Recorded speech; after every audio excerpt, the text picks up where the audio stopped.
எல்லாருக்கும் வணக்கம். நாம எல்லாரும் வாழ்க்கையில ஏதோ ஒரு கட்டத்துல அவ்வளோதான், இதுக்கு மேல நகர முடியலையே அப்படின்னு முடங்கி போய் உட்கார்ந்திருப்போம் இல்லையா? அப்படிப்பட்ட நேரத்துல நமக்கு தேவைப்படுற ஒரு தெளிவான பார்வையை கொடுக்கக்கூடிய ஒரு ஆழமான தத்துவத்தை தான் இன்னைக்கு இந்த விளக்க காட்சியில நாம அலச போறோம். இது வாழ்க்கை முடிவுகளின் புதிய பரிமாணம். காத்திருப்பதிலிருந்து விலகி செயலில் இறங்கி மகிழ்வோம். சும்மா காத்துக்கிட்டே இருக்கிறத விட்டுட்டு எப்படி மகிழ்ச்சியான ஒரு செயல்ல இறங்குறது அப்படிங்கறத பத்தி தான் நாம முழுமையா பார்க்க போறோம். சரி, வாங்க நேரடியா விஷயத்துக்குள்ள போலாம்.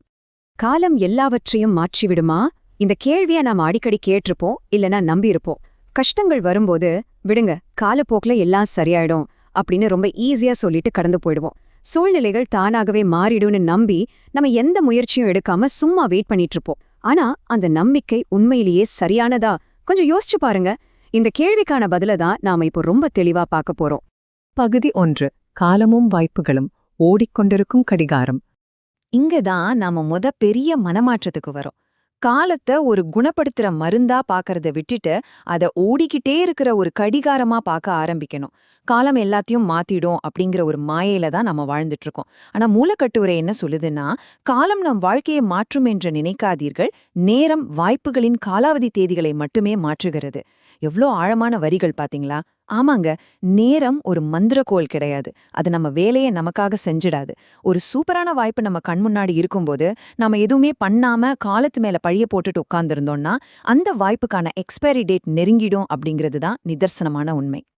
இந்த சமுதாயம் நமக்கு சொல்லிக் கொடுத்த ஒரு மாயை இருக்கு. காலம் எல்லாவற்றையும் மாற்றும் அப்படிங்கிறது. இதுக்கு பின்னாடி தான் நம்ம எல்லாருமே ரொம்ப வசதியா ஒளிஞ்சிக்கிறோம். ஆனா மறுக்க முடியாத உண்மை நிலை என்ன தெரியுமா? வாய்ப்புகள் காலாவதி ஆகிவிடும் அப்படிங்கிறது தான். நேரம் போக போக சுத்தி இருக்கிற வாய்ப்புகள் நம்ம கைய விட்டு போகுதே தவிர தானா எதுவுமே நல்லபடியா மாறிடுறதில்ல. இந்த ஒரு அவசரத்தை, இந்த விழிப்புணர்வை நம்ம கண்டிப்பா புரிஞ்சுக்கணும். பகுதி 2. மாற்றத்தின் மையம், மனதளவில் பொறுப்பேற்றல். சரி, காலம் தானா எதையும் மாத்துறதில்லைன்னு நமக்கு புரிஞ்சிடுச்சு. அப்ப பொறுப்பு யாக்கிட்ட இருக்கு? நம்ம கிட்டதான் திரும்ப வருது. எல்லாம் மாறிவிடும் அப்படின்னு நினைக்கிறது ஒரு செயலற்ற தன்மை. ஆனா மாற்றிவிட வேண்டும் அப்படின்னு நினைக்கிறது பாத்தீங்களா, அதுதான் உண்மையான செயல்வேகம். எல்லாத்தையும் நாம தான் முன்னாடி நின்னு மாத்தணும் அப்படிங்கிற அந்த பொறுப்புணர்வை நம்ம எடுத்துக்கணும். மாற்றங்கள் எப்பவுமே நமக்கு வெளியில நடக்கிறது இல்ல, அதை நாம தான் தொடங்கணும்.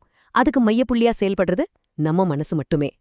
உலக வரலாற்றுல நடந்த மிகப்பெரிய மாற்றங்களா இருக்கட்டும், இல்லனா ஒரு சாதாரண மனுஷனோட வாழ்க்கையில நடக்கிற திருப்பு முனையா இருக்கட்டும், இது ரெண்டுக்குமே தொடக்க புள்ளி ஒண்ணுதான். அதுதான் நம்ம மனம். நம்ம காதுகளுக்கு நடுவுல இருக்கிற இந்த மனசுதான் எந்த ஒரு வரலாற்று சம்பவத்துக்கும் சரி, தனிப்பட்ட வெற்றிக்கும் சரி ஒரே உந்து சக்தி. நிஜமாவே சொல்றேன், இதை விட ஒரு சக்தி வாய்ந்த கருவி நம்ம கிட்ட வேற எதுவுமே கிடையாது. வாழ்க்கையை ஒரு படமா ஓட்டி பாருங்களேன். அது ஒன்னும் அமைதியான குளம் இல்ல, ஒரு கொந்தளிப்பான கடல் மாதிரி. அந்த மாற்றத்தோட அலைகளை பார்த்து நாம பயந்து ஓட தேவையே இல்ல. மாறா, அந்த அலைகளுக்கு நடுவுல தைரியமா நம்ம பயணிக்கும்போதுதான் நம்ம எந்த திசையில போகணும் அப்படிங்கிற தெளிவே நமக்கு கிடைக்கும். சவால்களை எதிர்கொள்றதுதான் நம்மளோட உண்மையான பயணத்தோட தொடக்கம் அப்படிங்கறத இந்த வரிகள் ரொம்ப அழகா நமக்கு படம் பிடிச்சு காட்டுது. பகுதி 3. மகிழ்ச்சியான தேர்வு, மிகச்சிறந்த விருப்பத்தை மறுவரையறை செய்தல். மாற்றத்தை நாமே உருவாக்கணும்னு முடிவு பண்ணதுக்கப்புறம் அடுத்த பெரிய சவால் ஒண்ணு இருக்கு. அதுதான் தேர்வு செய்றது. நாம எல்லாருமே அன்றாடம் மாட்டிக்கிற ஒரு பொறி இதுதான். முதல் படியா வாழ்க்கையில இருக்கிற பல சிறந்த வாய்ப்புகளை நாம பாக்குறோம். 2வது, அதுல எது மிகச் சிறந்தது அப்படின்னு கண்டுபிடிக்கணும்னு ஒரு தேவையற்ற அழுத்தத்தை நமக்கு நாமே கொடுத்துக்கிறோம். முடிவா என்ன ஆகுது? எல்லாத்தையும் ரொம்ப அதிகமா சிந்திச்சு எந்த முடிவும் எடுக்க முடியாம அப்படியே முடங்கி போய் நிக்கிறோம். இந்த ஒரு ஸ்ட்ரெஸ்ஸான சுழற்சியிலிருந்து நாம எப்படிங்க வெளியே வர்றது? இந்த சுழற்சியில இருந்து வெளியே வர்றதுக்கு ரொம்ப முக்கியமான ஒரு தீர்வு இருக்கு. முழுமையான ஒரு பெர்ஃபெக்டான வாய்ப்பை தேடி அலையாதீங்க. எந்த வாய்ப்போ உங்களுக்கு மன மகிழ்ச்சியை தருதோ அதை கொஞ்சம் கூட தயங்காம தேர்ந்தெடுங்க. நீங்க ரொம்ப மகிழ்ச்சியா ஒரு செயலை செய்யும்போது அது இயல்பாகவே பிற்காலத்துல உங்களுக்கான மிகச் சிறந்த வாய்ப்பா மாறிடும். மகிழ்ச்சிக்கு முன்னுரிமை கொடுக்கறது தான் ஒரு சாதாரண தேர்வு கூட மிகச் சிறந்த தேர்வா மாத்திர மேஜிக். இப்போ நாம இந்த அலசலோட இறுதிக்கு வந்துட்டோம். காலம் எல்லாத்தையும் மாத்தோன்னு காத்துக்கிட்டு இருந்ததெல்லாம் போதும். பொறுப்ப உங்க கைகள்ல எடுங்க. மாற்றத்தின் அலைகளை தைரியமா எதிர்கொள்ளுங்க. எது பெஸ்ட்னு தேடி முடங்கி போறதை விட மகிழ்ச்சியான ஒன்னு தேர்ந்தெடுத்து அதை பெஸ்டா மாத்துங்க. இப்போ உங்களுக்கான ஒரு சவால். காலம் வேகமா கடந்து போய்கிட்டே இருக்கு. இன்னைக்கு எந்த மகிழ்ச்சியான வாய்ப்பை நீங்க தேர்ந்தெடுக்க போறீங்க? யோசிங்க, உடனே செயல்படுங்க. இந்த விளக்க காட்சியில இணைந்ததுக்கு ரொம்ப நன்றி.